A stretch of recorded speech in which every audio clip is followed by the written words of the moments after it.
Welcome back, everyone. We have joined by a special guest. We've got the midfield extraordinaire from GlenLhawk with us, Big Jake Walker. How are you doing, Jake? I'm going good. How are you? Oh, I'm very well, my friend. Very well. We're excited to have you on the show. We've talked at length about you on the draft preview. Yeah, it's good to be here. Thank you for having me on. It's our pleasure, my friend. And we've only got 8 days. How are the nerves? How are you feeling going in 8 days' time? Yeah, obviously very nervous with just the unknown of whether you're going to be still in Adelaide or maybe interstate, leaving the family and all that. So, excited though. Excited for it. It's an exciting time. And how have you been preparing in the off season? Obviously, you had a bit of a break after the championships finished. What have you been doing to keep busy and keep yourself out of trouble? Yeah, so I had to keep training for the state combine, which I was lucky enough to get invited to. So I was training pretty flat out for that. And then after that, we got told to take a week off to rest the body, I guess, after a pretty big year. So, rested up. And then I've just started doing my own running, doing my own gym sessions. And then GlenLhawk Seniors pre-season starts tomorrow. So, yeah. Oh, that's exciting. That's exciting. You've been keeping active, which is the main thing. Yeah, it's been good. And obviously we had COVID. You were injured for the majority of last year, weren't you? You picked up an injury, but the year before that was really bad in South Australia, like Victoria. How did that affect your development and how did you get through that quite traumatic time for a young footballer? Yeah, so I'm actually from Mount Gambier, like country town about 5 hours away from Adelaide. So, obviously it was pretty hard missing pretty much a whole year of football. You didn't get too much development. You were just kind of hoping for it to go away so you can play footy. So, yeah. Yeah, I mean, it was a struggle here in Victoria and obviously being a country like you, it must have been a nightmare. Yeah, couldn't get up to Adelaide too much at all, which was, I think we got 2 games in for GlenLhawk, 2 games in, then it got shut down, And obviously, you really stood out round 5, I thought, versus Metro. It was almost like duck weather. And you came across a real strong Vic Metro side. But your cleanness really stood out and caught my eye. How have you rated your draft year going into this? How have you rated your form? And are you happy with it? Yeah, so at the start of the year, I was just kind of trying to get my body back right from the injury last year. So I was just keen to get some football in, actually. But, started off pretty well. Just obviously had some things I need to work on, like my fitness, since, not playing. So my, match fitness. And then throughout the year, I felt like I progressed a fair bit. And ultimately ended up in a championship with GlenLhawk, which was, unreal. Mate, it was an awesome season, I thought. You really built in nicely and got some form towards the end as well. Yeah. How would you describe the way you play? We see a lot of draft profiles, but what do you think you do best, Jake? Yeah, I reckon around the contest, my stoppage craft, I reckon is what is probably my go-to. Just breaking away from the stoppage, reading the ball in the air and, getting on the move early. Yeah, you're also quite tough as well, aren't you? You do like a tackle. I've noticed that when you tackle someone, they stay tackled. Yeah. I reckon that's a country football coming into me, growing up, playing with some bit older boys. Mate, and what's it been like chatting with the AFL clubs? Has that been quite daunting? How did you experience that? Yeah, so my first couple, I was really nervous. Obviously, just didn't know how it was going to go. Like you dream about meeting with clubs, and finally happens. And after a couple, I built my way into it, and started kind of preparing for what they're going to say. So but it's pretty scary at the start. Hey, well, I mean, you're going through it, and obviously with that, how you talked at the start about not knowing where you may end up. What are your thoughts of going into state? Like if you ended up in Victoria, let's say, it may be Carlton. How does that grab you moving states? Yeah, so I've lived away from my family for 2 years now. I've been at boarding school at Prince Alfred College. So I don't reckon it'd be too too different, I guess. But nah, I'd be willing to move if I get an opportunity to go elsewhere. 100%. Mate, obviously, do you know what I mean as well? I mean, it's living at boarding school. You've obviously experienced that bit of self-independence. So there's a lot of common misconceptions, isn't there, about interstate footballers moving interstate. So that's really cool. Yeah, that's good. And how did you find the step up from when you play with Colts, say at Glenelg? You played 10 times from memory at the under-18s level, and then you played in the national champs. Speaking to AFL footballers, they talk about how quick AFL is compared to VFL. It's almost like two different games. Did you notice that playing in the national championships from South Australia versus when you played club football? Yeah, definitely. I reckon at club I had a bit more time and space with the footy, but going to play against the best kids around the country definitely shut that time down pretty quick, which you had to adjust to pretty early to be successful. And does your preparation, has it changed much from, like, say, your under-16s to where you are now and playing for your state? Do you do anything different, or do you try and maintain a level of consistency? Yeah, so in under-16s, I was driving 5 hours to play some footy. So a fair bit has changed. Living in Adelaide, I can get up early, just chill.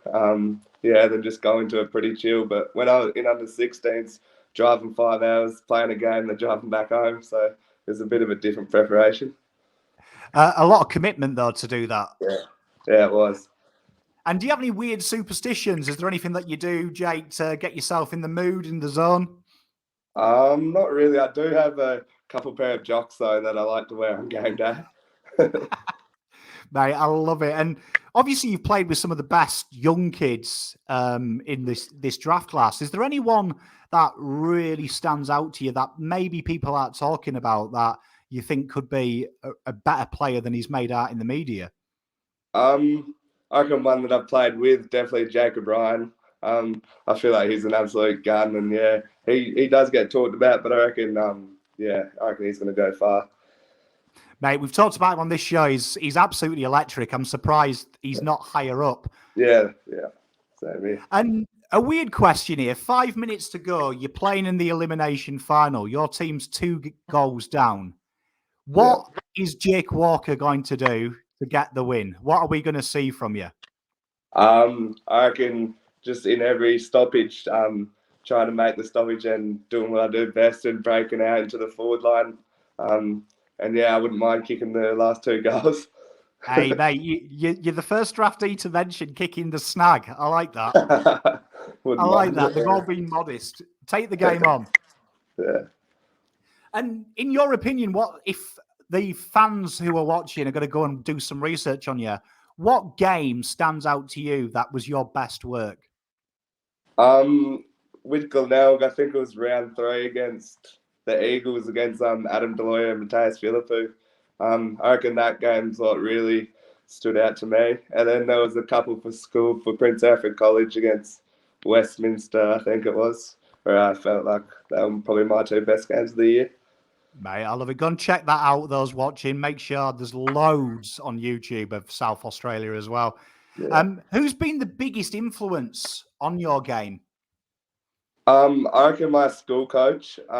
He gave me the opportunity to come up to boarding school, and he's helped me through it a fair bit. And especially with my football, he's always pushed me to do better. Mate, that's really good to hear as well. Do you know what I mean? Having a good influence at school. We don't hear it often enough, so that's really cool. Yeah, it's good. And obviously it's going to change in 8 days' time when you're drafted by another club. But currently, who's your favourite team? Who do you follow? And is there a particular player that you like to watch a lot of highlights and gain something from? Yeah, so I'm a Collingwood fan. Okay. Yeah, Scott Pendlebury from Collingwood and Taylor Adams. Bit of different players. Scott Pendlebury has a bit of time with the ball. Taylor Adams is a bit in and under, which I like both of. But also an individual player, probably Patrick Dangerfield, just the way he just burst from the stoppage. Yeah, I can see a bit of Taylor Adams and a bit of Dangerfield in you because you're tough, but you've also got that. You're very quick over that first 5 meters, aren't you? Yeah. Mate, I like it. I think you support the wrong Victorian team there, but there'll be a lot of people in the chat. There's a lot of Collingwood fans who watch, so they'll be chuffed to hear that. Now, going into the future, say I have a magic wand, you get drafted by your club, 15 years' time, you're a one-club player. How would you like to be remembered by that fan base once you retire? A loyal player that had a great career. I reckon tough. I don't know. Just a tough, loyal player, yeah. Mate, tough. I think that really does sum you up. You are very exceptionally good around the stoppages. Yeah. If you were the list manager, where would you draft yourself? I reckon 40 plus probably. That's the range I'm hoping to go in, yeah. Mate, I think you've got a high ceiling. I think you're doing yourself an injustice. I think there's a lot to work with what I've seen. Yes. But we end with some weirder questions. As a teenager, what posters did you have on your wall as a kid? I wasn't too much of a poster man, but growing up when I was little, I was a WWE fan, so I had a few of them going around. Oh yeah, who was your favourite? Probably John Cena, just the main character. Yeah, you're in good esteem there. We just did an interview with Philippou, and he loves a bit of John Cena, so you're in good company there. What's the most bizarre food you've tried or eaten? Bizarre food. I reckon last night I had some. What was it? Maybe some oysters, probably. I don't like them at all. How did you find them? Nah, I don't like them at all. They're a bizarre food, I've got to say. No, I'm with you. They're not everyone's cup of tea. Yeah, nah. And if you were a wrestler, what theme song would you have? I reckon I'd walk out to a bit of AC/DC, bit of TNT, maybe. Hey, mate. I like that. That's a bold one. I do like that. And what's the best gift you've ever received? Christmas coming up. What's the best present you can remember? The best present probably would have been my new phone, probably, and some money. Mate, that's a safe. I like that. Yeah, decent present, my friend. And in your downtime, have you got a guilty pleasure you watch on TV? Is there something that obscure you watch? Yeah, I watch a bit of Love Island, actually. Really? Don't mind Love Island. Mate, I love that. That is a common theme when we've interviewed the draftees, and it has surprised me that you're all getting into the reality TV. That is that's pretty cool. That. And finally, what if fictional character, movies, TV? Who do you feel like is more like you? Who do you relate to? Fictional character. I reckon I'd have to go maybe Superman. Superman. Why is that? Nah, I just like him. Mate, what's your kryptonite? If he's got kryptonite as his weakness, what would your weakness be? Probably oysters. Hey, you have to stay away from Aquaman. Well, I mean, Jake, obviously 8 days out, we wish you from the channel the best of luck. We hope to hear your name called out day one, hopefully, but definitely day two. We'll be on the watch along rooting for you. And I wish you the best of luck. Thank you very much for joining us today. Yeah, thank you for having me. It's been a pleasure. Cheers, Jake. Best of luck. Thank you.